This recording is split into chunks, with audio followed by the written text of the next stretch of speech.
Welcome to Visions, a series of visits to almost everywhere. I'm your host and fellow traveler, Herb Malsman. Actually, it's a series of visits with people of interest. And I'm in the city right now, right across from City Hall, the park right off of City Hall.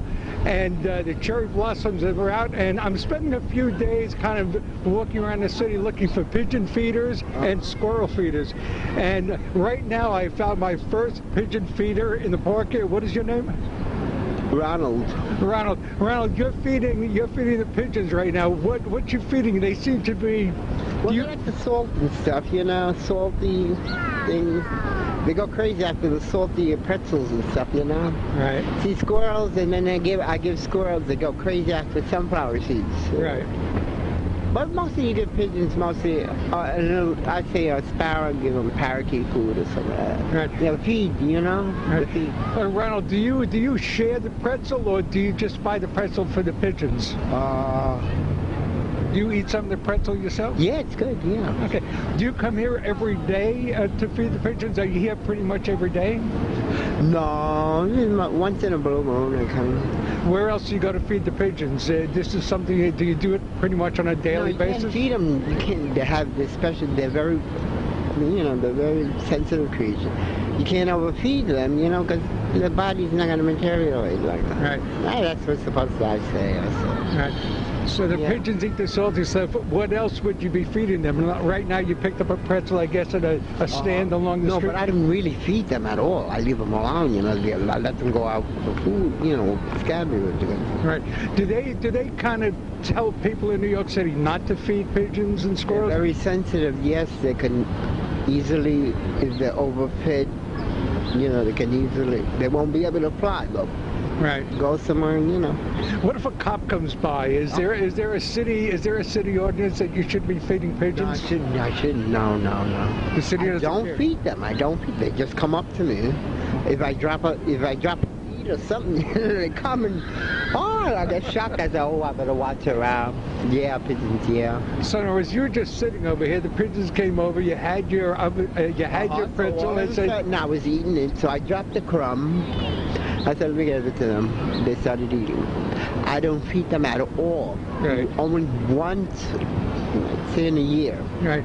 But I drop a crumb, you know, they come over me. But you look like you were having fun doing it. It's almost like you were chatting with them a little bit. Now, not don't take too much. It's kind of like you had them on a bit of a diet there. You were kind of advising them. I don't advise them to eat that. No. Or you don't advise them not. They won't be able to fly. They won't be able to fly. Right. They won't be able to fly. It's like, I don't know. It's a very tasty treat for them. They'll try it, but their body metabolism, they won't be able to fly. They're overfed, you know. Are you a New Yorker, born and raised? Yeah, sure, yeah. Okay. East side of Manhattan. What? East side of Manhattan. East side of Manhattan. Okay, so then it looks like you got a pretty big chunk of. You got a pretty big chunk of. Dropped it. I didn't want to pick it up. I should have picked it up and put it in the garbage. Well. You don't mind, you know. I see some sparrows coming. Did you ever feed feeders? Not really. Not really. Yeah. Yeah. I'm not much of a pigeon feeder. The sparrow is really getting into it, and the pigeon is coming up. It's kind of almost like it wants to trot off with it. I feel guilty. Yeah. I don't know. Maybe their metabolism is different. They'll be able to fly again. Yeah, they'll be okay, huh? Yeah, I guess I will. Yeah. Only once in a blue moon. No, other people don't feed them. I don't feed them. Right. Well, some people feed them, but they take a chance, you know. The birds take a chance. It's really been good talking with you. You're the first pigeon feeder I've seen, so it kind of inspires me to look for more. And again, what should you feed? What about sparrows? What's the best way? I'm not sparrows, but squirrels. What's the best way to go with squirrels? What kind of food is best for them? I guess regular tree food. No, I really don't know what. No, squirrel I wouldn't know. I wouldn't know what they eat. Right. Ronald. Maybe a vegetarian. They're not vegetarians. So I don't know. Right. Ronald, thank you very much. You're one of nature's noblemen, feeding pigeons. So that's a noble thing you're doing. Yeah, I guess so. No, but I guess I guess a chance it, you know. Right. Yeah. Good. It was really good talking to you. Have a really great day, and spring will come around eventually. Great, I hope. Now spring is here. Yeah, pretty soon the sun will be setting. Yeah. It's over here in the west over here. Yeah. Setting up. It's been a little chilly. As soon as it goes down there, it'll be clear. Skies will clear up. It's right now, cloudy and stuff. You're looking for warmer weather soon? What time? Is it right around that time, right? Yeah, but it's a little chilly today. Ronald, thank you very much. Okay, thank you, dear. Thank you. You're listening to Visions, a series of visits with people of interest. We're right at the Jacob Ray Mould Fountain. The original fountain was designed by noted architect Jacob Ray Mould. It was placed in front of City Hall 1871, 200 feet northeast of its present location. The fountain remained there until 1920 when it was disassembled and shipped to City.4.24 in the Bronx. In 1999, the granite base of the fountain was returned to City Hall Park.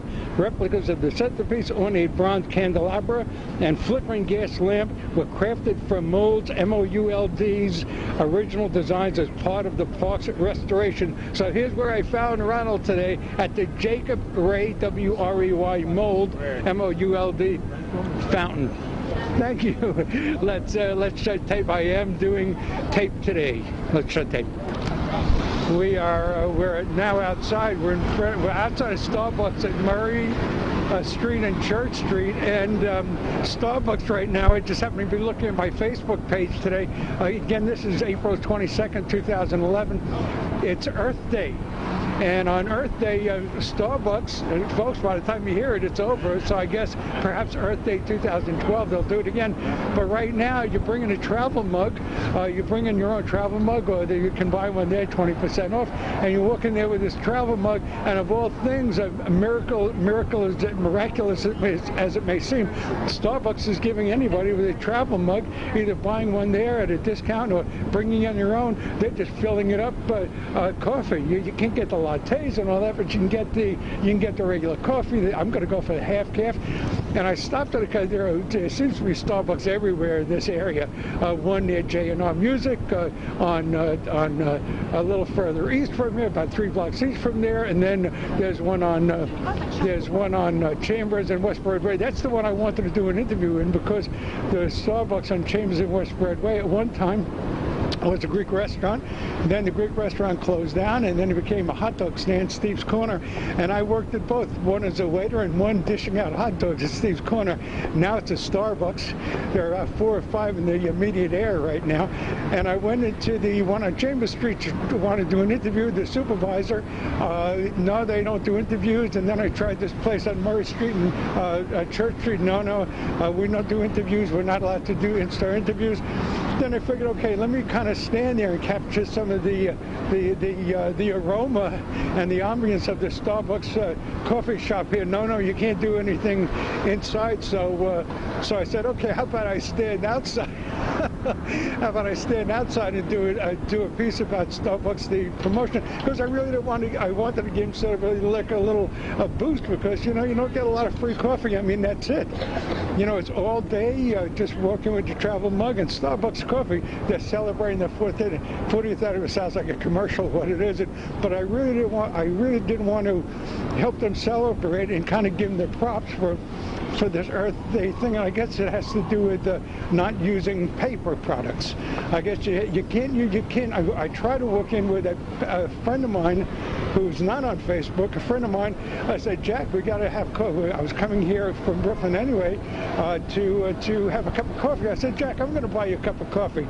Well, he didn't have a travel mug, so I brought a cardboard container, coffee container from home, or where I'm staying in Brooklyn into Manhattan. I brought it in and things. Okay, no, you have to.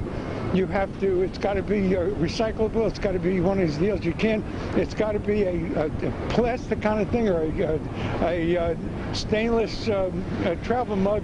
It can't be anything that's not recyclable. Or you could buy a container here, either travel mug, or somehow use one of their containers, which is biodegradable, recyclable. So that was the deal. So I'm about to go inside now. and get my, don't tell anybody, my second cup of Starbucks today. I've got my travel mug. I'm about to go in. Here's to you and to 40 years together. I'm about to go to Starbucks now. I think I can probably get, I think if I'm quiet and just walk up to the counter and not say anything and not do anything, I think if I just walk up to the counter, I'll be able to just kind of, and then I'll order, and that'll be it. So I'm going to keep quiet till I get in there, go to the counter, give them my travel mug. I'm going to get my travel mug out right now with my belt. I'm doing this. Okay, we'll going to turn this into something anyway. Let me open up my jacket and get the travel mug out, so I'm not preoccupied. There, I'm going to get it right now. My mug is out right now, and I'm about to walk in. It's a chilly day here in New York City, chilly, and the film fest, our Tribeca Film Festival is going on, and I'm sure the weather is not helping. Okay, so I've got my travel mug now. I'm going to walk and hope I don't get shut down. So let me walk in, just get a little bit of the ambience. I'll go up to the counter, make the order, and then there won't be any interview. So I'll see if I can get away with that. Let's walk in. Okay, we're coming in. We're going to wait on the line. You can tell we're in Starbucks right now. And I've gotten up to the line, and here's where we're going to shut. Here's where we're going to shut down. Okay, so. Oh, do I move over there? Okay, so I'm moving here. I'm not doing an interview. I'm just walking up here to the counter. So okay, I'm going to enter here. You got to come around this little thing, and they're going to go up there, and everybody. And I'm going to shut it down as soon as I get up to the counter, because I don't want to get in trouble for this. Okay, so here it is.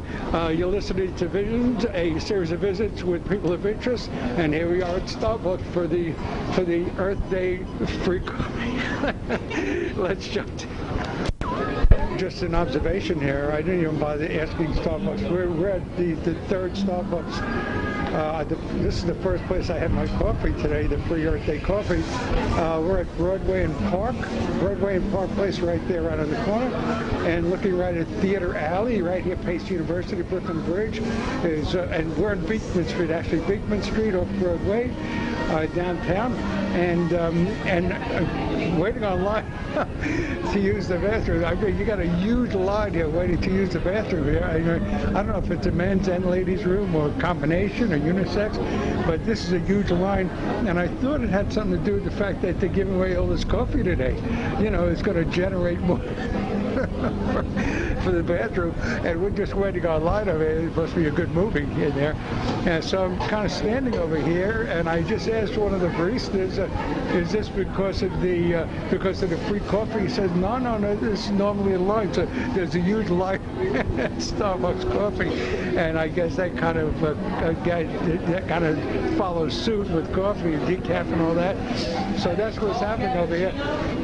Somebody just got a cappuccino, and so that's what's going on over here. I shouldn't be doing this inside Starbucks, I know that, but it looks like it's a men. I think it's a men and women. So it's a one bathroom, serves all. So that's the story. So okay, that's it. You're listening to Visions, a series of visits with people of interest. This is part of New York City Visions. I wasn't planning on doing this, but I was looking for pigeon feeders and squirrel feeders, so it's free eats. So it's free eat and free drink today. So the pigeons had some pretzel, whatever the squirrels are having today, and everybody's enjoying, not everybody, but all us Facebook folks are enjoying a free coffee today. Just bring your own travel mug. And again, it's April 22nd, 2011. We're in New York City, downtown, and not far from Brooklyn Bridge, which I've walked many times as a young guy, teenager. So let's a short take before Mr. Starbucks shows up and gets me thrown in the lockup. Let's shut take.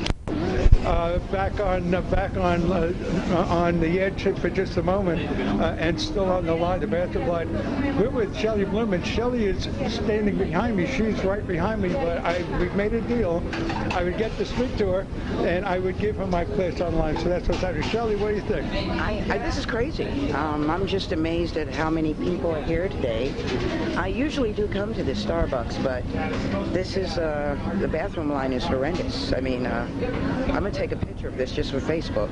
Did you take a picture just now? Yes, I did. Yes, I did. So you're on Facebook. Again, your name is Shelley? Shelley Bloom. Shelley Bloom. I'm going to look you up on Facebook. Okay, Did you come here for the coffee today, or you were just here anyway? Honestly, I come more so to relax and get online and do some online work.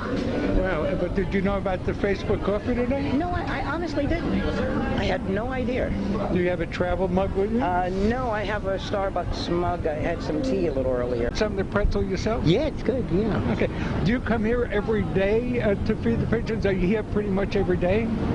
No, once in a blue moon I come. Where else do you go to feed the pigeons? This is something, do you do it pretty much on a daily basis? You can't feed them. You can't, they have this special, they're very, they're very sensitive creatures. You can't overfeed them, because their body's not going to materialize like that. Right. That's what's supposed to say. Right. So the pigeons eat the salty stuff. What else would you be feeding them? Feeding the pigeons right now, what you feeding? They seem to be... Well, they like the salt and stuff, salty things. They go crazy after the salty pretzels and stuff, Right. See squirrels, and then I give squirrels, they go crazy after sunflower seeds. Right. But mostly you give pigeons, I'd say a sparrow, give them parakeet food or something like that. Right. Feed, Right. Feed. Ronald, do you share the pretzel, or do you just buy the pretzel for the pigeons? You eat. Welcome to Visions, a series of visits to almost everywhere. I'm your host and fellow traveler, Herb Malzman. Actually, it's a series of visits with people of interest. And I'm in the city right now, right across from City Hall, the park right off of City Hall. And the cherry blossoms are out. And I'm spending a few days kind of walking around the city looking for pigeon feeders and squirrel feeders. And right now, I found my first pigeon feeder in the park here. What is your name? Ronald, you're feeding. Don't feed them. I don't feed. They just come up to me. If I drop a feed or something, they come and I get shocked. I say, I better watch around. Yeah, pigeons. Yeah. So in other words, you were just sitting over here. The pigeons came over. You had your your pretzel. And I was eating it, so I dropped a crumb. I said, let me give it to them. They started eating. I don't feed them at all. Right. Only once, say in a year. Right. But I drop a crumb, they come over there. But you look like right now you picked up a pretzel, I guess, at a stand along the street. No, but I don't really feed them at all. I leave them alone, I let them go out for food, scavenge. Right. Do they kind of tell people in New York City not to feed pigeons and squirrels? They're very sensitive. Yes, they can easily, if they're overfed, they won't be able to fly, though.